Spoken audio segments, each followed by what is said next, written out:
Application అన్నది వాళ్ళ website లో మాత్రమే ఉంటుందండి. మీరు ఫోన్ లో చేసుకోవచ్చు, లేదా ఏదైనా నెట్ సెంటర్ కి వెళ్ళి కూడా మీరు అప్లై చేసుకోవచ్చు, రిజిస్ట్రేషన్ చేసుకోవచ్చు. ఏజ్ క్రైటీరియా అన్నది మస్ట్ అండ్ షుడ్ గా ఉంటుందండి. కేంద్ర విద్యా సంస్థలో కేవీఎస్ లో మాత్రం మనం ఏజ్ 1 డే అటు ఇటు అయినా కూడా మనది రిజెక్ట్ చేసేస్తారన్నమాట. నోటిఫికేషన్ వివరాలు అలాగే అడ్మిషన్ ప్రాసెస్ ఎలా ఉంటుంది ఏంటన్నది వీడియోలో చూద్దామండి.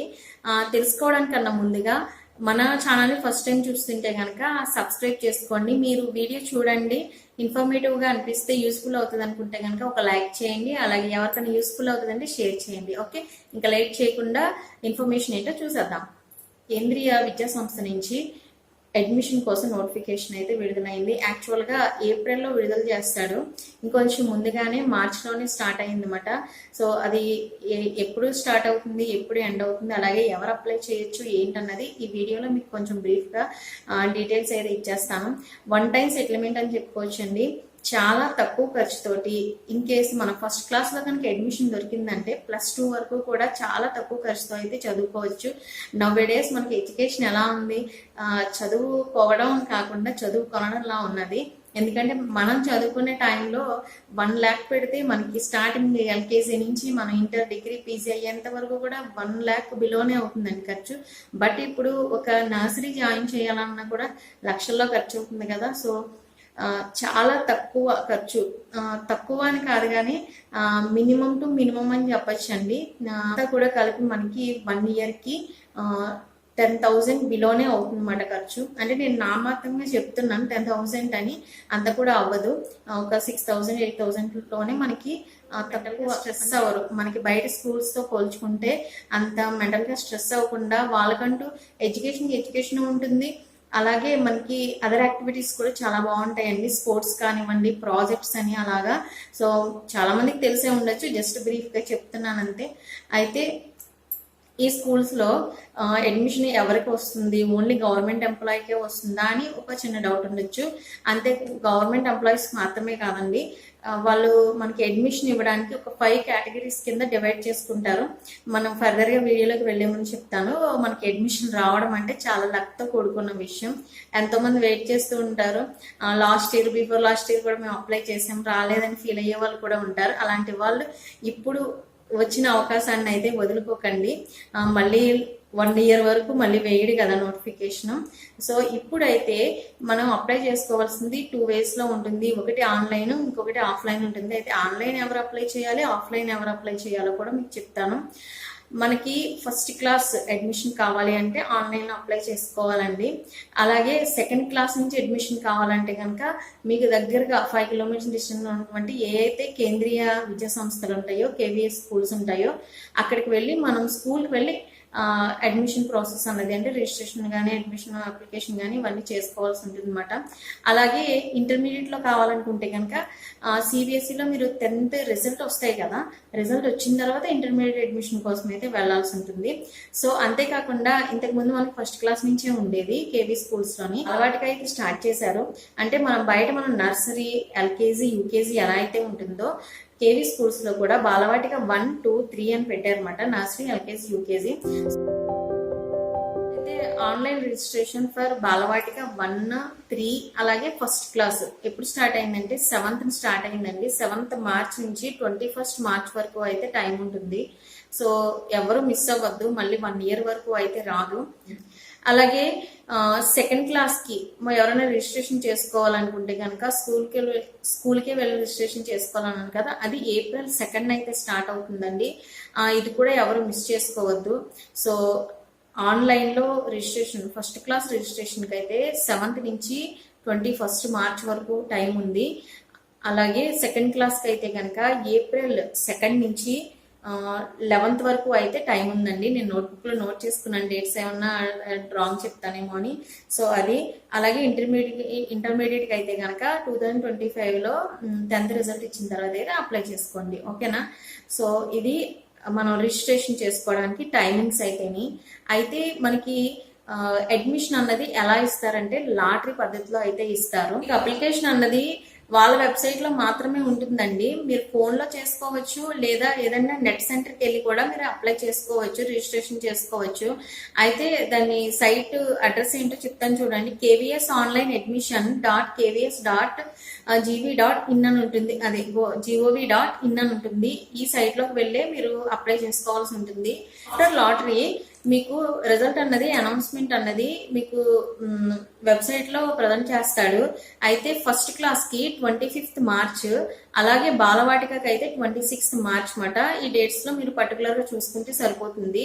అలాగే ఆఫ్లైన్ ఎవరైతే అప్లై చేస్తారో, అంటే సెకండ్ క్లాస్ నుంచి అప్లై చేస్తారు కదా, వాళ్ళైతే 17th ఏప్రిల్ చూసుకుంటే సరిపోతుందండి. సో ఇవి ఇంపార్టెంట్ డేట్స్. అయితే మీకు ఆ డేట్స్ అన్ని కూడా ఇక్కడ మెన్షన్ చేస్తాను. అలాగే ఏజ్ క్రైటీరియా కనుక చూసుకుంటే కనుక మనకి ఖచ్చితంగా ఏజ్ అన్నది మెన్షన్ చేస్తారండి వాళ్ళు. ఇది మాత్రం మస్ట్ అండ్ షుడ్ గా, మనం 1 డే అటు ఇటు అయినా కూడా మనం రిజెక్ట్ చేసేస్తారు. మనం అప్లై చేసుకున్నా కూడా అనవసరం అన్నమాట. డేట్ అన్నది, మనకి ఏజ్ అన్నది ఖచ్చితంగా చూస్తారండి. బాలవాటిక 1కి అయితే 3 years అన్నది కంప్లీట్ అయ్యి ఉండాలి. అంటే 3 years ఉండాలి, అంటే 4 years బిలో, 4 కన్నా తక్కువ ఉండకూడదు అన్నమాట.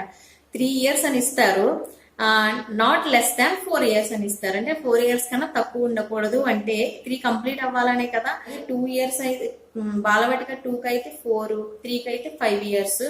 అండ్ ఇంకా ఫస్ట్ క్లాస్కి వస్తే కనుక 6 years కంప్లీట్ అయ్యి ఉండాలండి. వాళ్ళు మీకు నోటిఫికేషన్లోకి వెళ్తే ఏజ్ క్రైటీరియా అన్నది మీకు అందులో కనిపిస్తుంది. ఖచ్చితంగా ఇచ్చేసాడు. ఎలా అంటే ఫస్ట్ క్లాస్లో జాయిన్ అవ్వాలి అంటే 2017 to 19 మధ్యలో పుట్టుండాలంట. సో దాని ప్రకారం చూసుకుని మీరు అప్లై చేసుకోండి, మీరు ఎలిజిబుల్లా కాదా అన్నది. సో ఆ లాటరీ పద్ధతిలో కూడా మనకి రిజర్వేషన్ కేటగిరీస్ కానీ ఇవన్నీ ఉంటాయండి. ఎలా ఎంపిక చేస్తారు అంటే 5 కేటగిరీస్ కింద తీసుకుంటారు. ఫస్ట్ ప్రిఫరెన్స్ ఎవరికి ఇస్తారంటే సెంట్రల్ గవర్నమెంట్ ఎంప్లాయీ పిల్లలకి ఫస్ట్ ప్రిఫరెన్స్ అన్నది సెంట్రల్ గవర్నమెంట్ ఎంప్లాయీస్ కి, వాళ్ళ పిల్లలకి ఇస్తారు. అలాగే ఎక్స్ సర్వీస్ మెన్ ఉంటారు కదా, సో వాళ్ళ పిల్లలకి ఇస్తారు. సెకండ్ వచ్చేసి వాటి అనుబంధ సంస్థల్లో ఎవరైనా అనుబంధ సంస్థలు ఉంటాయి కదా, సెంట్రల్ గవర్నమెంట్ అనుబంధ సంస్థలు అంటే ఎయిడెడ్ అంటాం చూసారా, అలా అన్నమాట. సో వాటిలో చేసే ఎంప్లాయీస్ పిల్లలకి కూడా ఇస్తారు. అండ్ థర్డ్ వచ్చేసి స్టేట్ గవర్నమెంట్ ఎంప్లాయీస్ పిల్లలకి, అలాగే ఫోర్త్ వచ్చేసి స్టేట్ గవర్నమెంట్ ఎయిడెడ్ అనమాట, దాని అనుబంధ సంస్థలుగా పిల్లలకి ఇస్తారు. అండ్ ఫిఫ్త్ వచ్చేసి కేంద్రీయ విద్యా సంస్థ ఎక్కడైతే ఉంటుందో దాని చుట్టుపక్కల 5 kilometers డిస్టెన్స్ లో ఉన్నటువంటి ఎవరికైనా కూడా, అది నాన్ ఎంప్లాయ్, అది మనం వ్యవసాయం చేసుకోవచ్చు, బిజినెస్ చేసుకోవచ్చు, లేదా ప్రైవేట్ సెక్టార్లో దేనిలోనే వర్క్ చేయొచ్చు, ప్రైవేట్ టీచర్ అవ్వచ్చు, ఎవరికైనా కూడా అప్లై చేసుకునేటటువంటి అవకాశం. అంటే 25% ఆఫ్ సీట్స్ అవకాశం అయితే ఉంటుంది. మనకి క్లాస్కి వచ్చి 40 seats ఉన్నాయనుకోండి, 10 seats అయితే ఈ కేటగిరీకి అయితే తీసుకుంటారు అనమాట. దానిలో మొత్తం మనకి రిజర్వేషన్ కేటగిరీస్ అన్ని కూడా తీసుకుంటారండి. ఎస్సీ, బీసీ కానివ్వండి, ఎకనామికల్లీ బ్యాక్గ్రౌండ్ కానివ్వండి, అలాగే ఓసీలు కానివ్వండి, ఎవరినైనా కూడా ఈ 10 seats నుంచే సెలెక్ట్ చేస్తారనమాట. అలా 5 categories లోనే మనకంటూ మిగిలేది, అంటే బయట అదర్ ఎంప్లాయీస్ కి, అవుట్ సైడ్ ఎంప్లాయీస్ కి మిగిలేది 10 seats అయితే ఉంటాయి. కాబట్టి ఒక్కొక్క చోట 3 sections వరకు ఉంటాయండి. 40 అంటే మనకి 10 అలాగా ఉంటాయన్నమాట. సో దాని ప్రకారం మీరు వెళ్ళి కనుక్కుని కూడా ఒకసారి అప్లై చేసుకోవచ్చు. అయితే ఫస్ట్ క్లాస్కి అప్లై చేసేటట్టయితే మీరు 3 ప్లేసెస్లో అప్లై చేసుకునే ఛాన్స్ అయితే ఉంటుంది.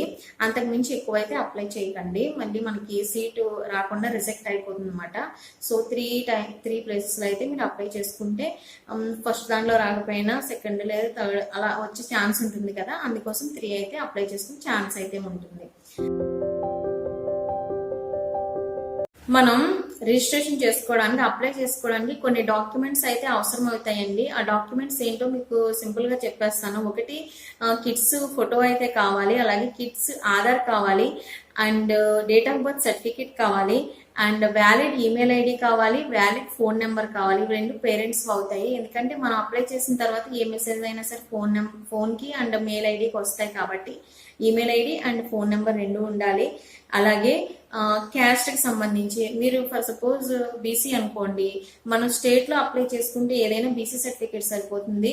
అదే మీరు సెంట్రల్ లో, ఇది ఏంటంటే సెంట్రల్ స్కూల్ కదా, కేవీ స్కూల్స్ అంటే, సో సెంట్రల్ లో అప్లై చేసినప్పుడు ఎప్పుడు కూడా ఓబీసీ సర్టిఫికేట్ అనేది మస్ట్ అండ్ షుడ్ గా ఉండాలి, అది కూడా రెడీగా ఉంచుకోవాలి. అండ్ ఇన్కమ్ సర్టిఫికేట్ కూడా రెడీగా ఉంచుకోవాలి. సో ఈ డాక్యుమెంట్స్ మాత్రం మస్ట్ అండ్ షుడ్ గా రెడీగా ఉంచుకుని మీరు అప్లై చేయడానికి వెళ్ళొచ్చు. మీరు ఫోన్ లో అప్లై చేసుకోవచ్చు, లేదంటే ఏదైనా ఇంటర్నెట్ సెంటర్కి వెళ్ళినా అప్లై చేసుకోవచ్చు. ఫర్దర్ గా మీకు ఏమైనా డౌట్స్ ఉండి ఏదైనా ఇన్ఫర్మేషన్ కావాలి అనుకుంటే కనుక నన్ను కామెంట్ సెక్షన్ లో అడిగితే షేర్ చేస్తే నేను మీకు ఫర్దర్ ఇన్ఫర్మేషన్ షేర్ చేస్తాను. ఓకే, మీకు ఈ వీడియో కనుక ఇన్ఫర్మేటివ్ గా ఉంది అనుకుంటే కనుక ఒక లైక్ అయితే చేయండి.